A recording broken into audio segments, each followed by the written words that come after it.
এখন আমাদের শুধু দুইটা টপিক আছে, একটা হলো গিয়া কারোশন আর একটা হলো গিয়া ট্রান্সিডিটি। ওকে, তো দেখো দেখো corrosion টার্মটা তো হলো গিয়ে তোমরা সবাই শুনছো আগে। corrosion মানে কি? The process of that slowly converting metals into their undesirable compounds due to their reaction with oxygen, water, acids, gases, etc. ठीक है? That is present in the atmosphere. এত কিছু করলে তো হলো গিয়ে একটু বুঝতে প্রবলেম হইতেছে, তো আমি সিম্পলি এমনি কইতেছি যে ধরো এখন তোমাদের টিকা, ধরো আবৃত্তি আছে না, আবৃত্তি ডিসাইডস কি ফাইনালি এখন আমার জব লেগে গেছে কি আমি হলো গিয়ে একটা নতুন ঘর বানাইতে চাই। ঠিক আছে, তো কি হয়েছে যে যখন আবৃত্তি নতুন ঘর বানাইতেছে তো অবশ্যই ঘরের মধ্যে গ্রিল তো হইব। তো এখন আমি তোমাদের হলো গিয়া সিনারিও দিতেছি। দেখো আবৃত্তি যখন তোমার ঘর বানায়া নিছে, এখন গ্রিল লাগায় নিছে, তো কি হয়েছে আবৃত্তির ধরো ঘরের মধ্যে, ঠিক আছে, আবৃত্তির ঘরের মধ্যে তোমার হলো গিয়া ফার্স্ট ফ্লোরে তোমার গ্রিল লাগানি হয়েছে, সেকেন্ড ফ্লোরেও গ্রিল লাগানি হয়েছে। ক্লিয়ার? এই যে তোমার যে ফার্স্ট ফ্লোরের যে গ্রিল তিনটা আছে, তোমার এখানের মধ্যে কি হয়েছে, গ্রিলের মধ্যে পেইন্ট করা হয়েছে, রাইট? কিন্তু সেকেন্ড ফ্লোরের গ্রিল গুলার মধ্যে কোনো পেইন্ট করা হয় নাই। তো এখন যদি পেইন্ট না করা হয় তাহলে কি কনসিকুয়েন্সেস হইব? আস্তে আস্তে করতে করতে গ্রিল গুলা রাস্টিং ধরবো না, ইজন্ট ইট? আস্তে আস্তে কি হইব, গ্রিলটা যেটা কালারটা আছে, যেটা সিলভারি কালার আছিল, তোমার হলো গিয়ে দিন যাইতে যাইতে যাইতে ওটা রেডিশ ব্রাউনে কনভার্ট হয়ে যাবে গিয়া।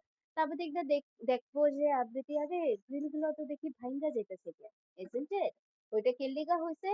রাস্টিং। এখন রাস্টিং অফ আয়রন কে লিগা হয়? দেখো যখনই আয়রন, অক্সিজেন, ময়েশ্চার মানে ওয়াটার, অক্সিজেন তো মানে গ্যাস না, তো হলো গিয়ে যখনই ময়েশ্চার বা হলো গিয়ে গ্যাসেস এর যখনই হলো গিয়ে তোমার মানে কানেকশনে আয়, তখন কি হয়, জিনিসটা আস্তে আস্তে করে নিজের যে প্রপার্টিটা যেটা আছে ওইটারে লুজ করা শুরু করে।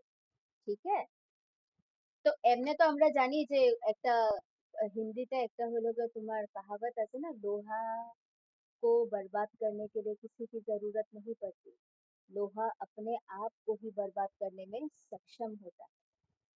কি লিগা? বিকজ যখনই এমনি রকমের মানে তুমি আয়রন রাখতেছো উইদাউট পেইন্টিং, যদি তুমি এটা ছাইড়া দাও, তো আয়রনটা কি হইবে, যে গ্রিল গুলা কি হইব, অক্সিজেন হাওয়ার হলো গা কানেকশন আইব। ঠিক আছে, বৃষ্টি পড়তেছে, বৃষ্টির ছিটা হলো গিয়ে লাগবো, তো আলটিমেটলি রাস্টিং ধরা শুরু হইবে। ঠিক আছে, এন্ড দিস প্রসেস হলো গিয়ে it is called corrosion. Rusting of iron is just an example of corrosion. Alright, don't get confused कि rusting ही মানে corrosion না। It is just an example. এমনি বহুত রকমের তোমার হলো গিয়ে example হতে পারে, যেমন কি সিলভার।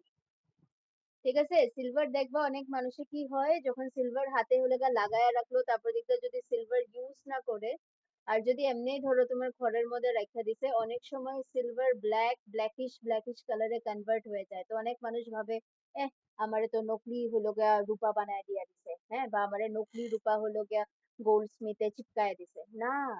দ্যাট ইজ বিকজ সিলভারের লগেও কি হইতাছে, করোশন আইতাছে। কিন্তু দেখো যত দামি মেটাল তাদের হলো গিয়া খারাপ হওয়ার চান্সেসটা একটু কম। তো সিলভারটা যদি আবার তুমি লাগানি শুরু করো, silver will return back to its own property, কিন্তু এই জিনিসটা আয়রনের লগে হয় না। ওকে, তো lasting of iron is just an example of corrosion. Getting my point? Now this is the last topic, that is rancidity. What is rancidity? The taste and odor of food materials containing fat and oil changes when they are left exposed to air for long time.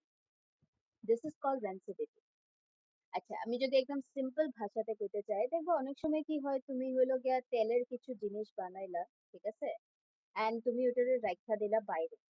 ওকে, বা তোমার হলো গিয়ে এটার মধ্যে তুমি চিজের হলো গিয়া তুমি কোনো কিছু বানাইতেছো, এন্ড দেন তুমি কি করতেছো, ওই জিনিসটারে এমনি হলো গিয়া তুমি মানে রাইখা দিছো বাইরে। ঠিক আছে, তো কিছু সময় পরে তুমি কি দেখবা, তুমি দেখবা যে ওই যে চিজটার যে ইদার তোমার হলো গিয়া তার টেস্টটা একটু আলাদা লাগবো খাইতে, আর না হলে হলো গিয়ে ওটা থেকে না একটু আলাদা রকমের স্মেল আইবো, যদি তুমি প্রলং হলো গিয়া তুমি যদি এক্সপোজার করো তোমার হাওয়াতে। চিজ বা হলো বা অয়েলের এমনি কেন হয়? এটা এক্স্যাক্টলি হয় because of rancidity. See, it is caused due to oxidation of fat and oil present in food materials. এখন যদি আমি তোমাদের কই অক্সিডেশন মানে কি তোমরা বুঝতাছো? ঠিক আছে না? অক্সিডেশন মানে কি আসিল দেখো, অক্সিডেশন মানে it is defined as addition of oxygen or removal of hydrogen. Getting my point?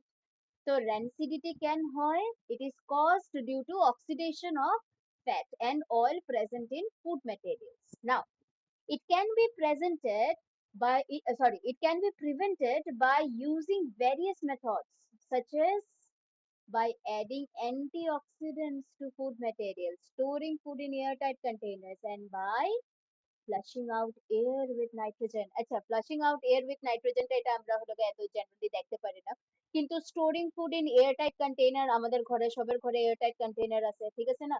আমরা অনেক সময় শুনি আমাদের মারা কয় যে এ খাওয়াটা না airtight container এ রাখিস, ঠিক আছে, তাহলে খারাপ হইব না। কেন কেন খারাপ হইব না? বিকজ যখনই এয়ার হলো গিয়া ফ্যাট বা অয়েলের কন্ট্যাক্টে আয়, সবসময় তার টেস্টটারে নাহলে ওডরটারে চেঞ্জ করে দেয়, ঠিক আছে না?